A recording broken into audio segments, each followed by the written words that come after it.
에스더서입니다. 성경에서 가장 흥미진진하고 특이한 책 중 하나인데요. 배경은 이스라엘 민족이 바벨론의 포로가 된 지 100년이 지났을 때입니다. 일부 유대인은 에스라와 느헤미야에 나오듯 예루살렘으로 돌아갔지만 다수는 여전히 남아 있었는데, 에스더서는 페르시아 제국의 수도 수사에 살던 유대인 공동체에 관한 이야기죠. 중심 인물은 모르드게와 그의 조카 에스더라는 두 명의 유대인이고, 페르시아 왕은 술을 좋아하는 어리숙한 사람으로, 페르시아 관료인 하만은 교활한 악당으로 묘사됩니다. 성경에서 이 책의 특이한 점은 하나님이 언급되지 않는다는 건데요. 단 한 번도요. 좀 이상하죠? 원래 성경은 하나님에 대한 거잖아요. 그런데 이건 저자의 탁월한 기법입니다. 참고로 저자는 미상이고요. 그는 독자가 이야기 속에서 하나님의 일하심을 찾도록 초대하는 거죠. 그리고 그 징표는 이야기 곳곳에서 발견됩니다. 수많은 특별한 우연과 역설적인 반전들을 통해 우리는 무대 뒤에 계신 하나님의 의도를 알게 됩니다. 그럼 이야기로 들어가 볼까요? 책은 페르시아 왕이 두 번의 성대한 잔치를 총 187일에 걸쳐 베푸는 걸로 시작합니다. 목적은 자신이 얼마나 위대하고 대단한지 과시하려는 것이었죠. 잔치의 마지막 날, 그는 거나하게 취해서는 자기 아내인 와스디 왕후에게 나와서 아름다움을 뽐내라고 요구합니다. 그녀가 거절하자 화가 난 왕은 술김에 왕후를 폐위하고 남편이 자기 집을 주관하여야 한다는 우스꽝스러운 조서를 온 페르시아에 공표합니다. 그리고 새로운 왕후를 찾기 위한 미인 대회를 엽니다. 정말 유치한 드라마 같죠? 그런데 바로 여기서 에스더와 모르드게가 등장합니다. 에스더는 자신의 유대인 신분을 숨기고 대회에 나가 우승합니다.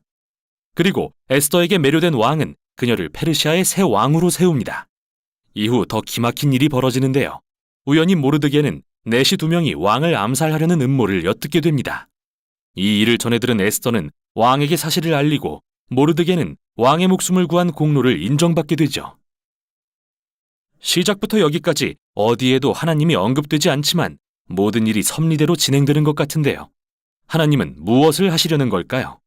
계속 읽어보겠습니다. 다음으로 하만이 등장합니다. 그는 사실 페르시아인이 아니라 아각 사람으로 불리는 고대 가나안 족속의 후손입니다. 사무엘상 15장에 나온 것처럼요. 왕은 하만을 왕국에서 가장 높은 자리에 앉히고 모든 자가 그의 앞에 무릎 꿇도록 명령합니다. 그런데 모르드게가 그를 보고도 이를 거절하자 하만은 당연히 분노로 들끓습니다. 그는 모르드게가 유대인임을 알게 되자 왕을 설득해서 모든 유대인을 진멸하는 끔찍한 조서를 제정하는 데 성공합니다. 그리고 유대인을 진멸할 날짜를 정하려고 주사위를 던지는데 주사위는 히브리어로 부르입니다. 이건 나중에 다시 보기로 하죠. 11개월 후인 아달월 13일 모든 유대인이 죽게 되었습니다. 그 후 하만과 왕은 잔치를 열어 이 끔찍한 결정을 기뻐합니다. 이제 초점은 모르드게와 에스더에게 맞춰집니다. 이들은 유대인의 유일한 소망이죠. 그들은 에스더가 왕에게 자신이 유대인임을 밝히고 하만의 조서를 철회하도록 요청할 계획을 세웁니다. 그러나 왕이 부르지도 않았는데 나아갔다가는 페르시아법에 따라 죽을 수도 있었죠. 이때 모르드게가 중요한 말을 합니다. 그는 에스더가 침묵한다 해도 다른 곳에서라도 유대인을 위한 구원이 임할 거라고 믿죠. 그래서 에스더에게 묻습니다. 내가 왕후가 된 것이 이때를 위한 것인지 누가 알겠느냐? 이에 에스더는 용기 있게 회답하며 왕에게 나아갈 것을 결심합니다. 내가 죽으면 죽으리이다. 이제부터 우리는 역설적이게도 하만의 악한 계획이 뒤집어지는 것을 보게 됩니다. 에스더는 왕과 하만을 첫 번째 잔치에 초대하고 나서 내일 두 분을 잔치에 다시 초대해서 특별한 요구를 하고 싶다고 말합니다. 만취한 채 잔치를 떠난 하만은 길에서 모르드게를 보고 화가 머리끝까지 나서 내일 아침에 모르드게를 매달도록 높은 장대를 세우라고 명령합니다. 모르드게와 유대인에게 최악의 상황같이 보입니다.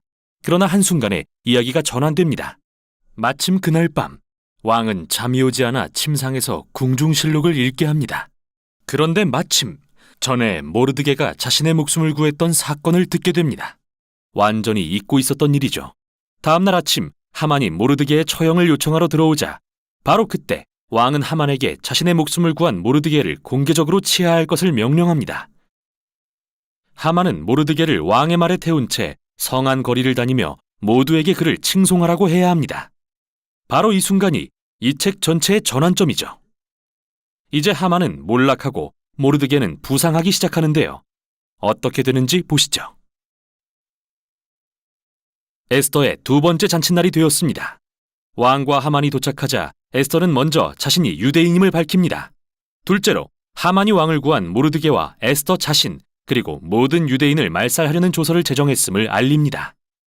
술에 거나하게 취한 왕은 이 이야기를 듣자 다시 한번 분노가 극에 달해서 모르드게를 매달기 위한 장대에 하만을 처형하라고 명령하기에 이릅니다. 하만에게는 참 역설적이면서도 끔찍한 결말입니다. 그러나 하만을 처형한다고 유대인 말살 조서가 없어지는 것은 아니죠. 그래서 에스더와 모르드게는 조서를 되돌릴 계획을 세우려다가 왕이 한번 공표한 조서는 철회할 수 없다는 걸 알게 됩니다. 그래서 대신 왕이 모르드게로 하여금 새로운 조서를 제정하게 하죠. 모든 유대인이 말살될 뻔한 아달월 13일에 이제는 유대인이 자신을 방어하고 그들을 해하려는 자들을 죽이라는 조서가 내려집니다. 모르드게와 에스더를 비롯한 유대인들은 잔치를 열고 이 새로운 조서를 기뻐합니다. 또 모르드게는 왕의 최측근으로 높아지죠. 마침내 그날이 왔지만 유대인들은 대적들을 무찌르고 승리를 누립니다. 먼저 그들은 하만의 가족을 처형하고 함께 음모를 꾸민 페르시아 관료들도 처형합니다. 다음 날에는 왕국 전역에서 유대인을 해하려 음모했던 사람들을 죽일 수 있는 허락을 받습니다. 이 사건은 말살당할 위기에서 구출된 유대인들에게 기쁨의 축제가 됩니다.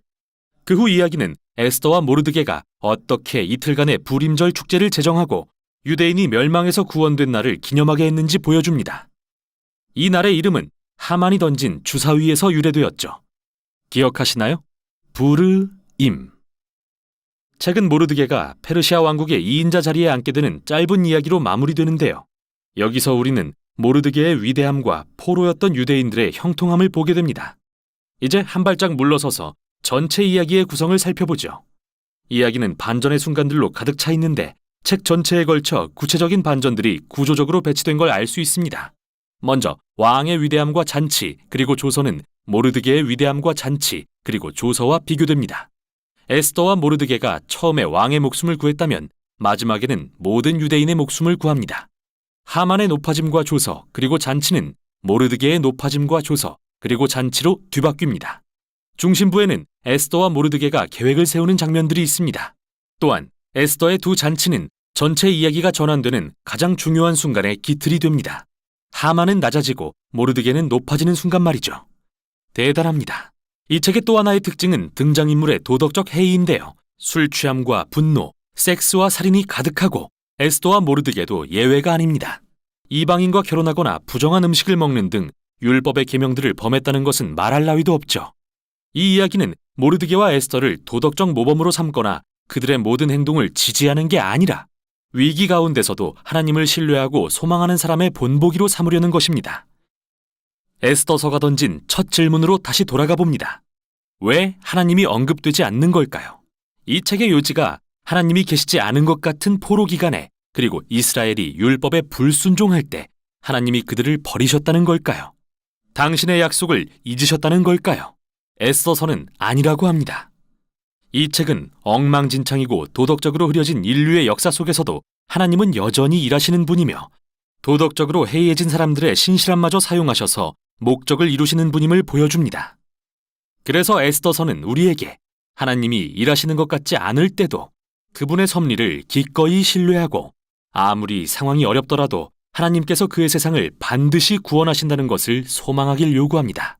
이게 바로 에스더서가 전하는 내용입니다.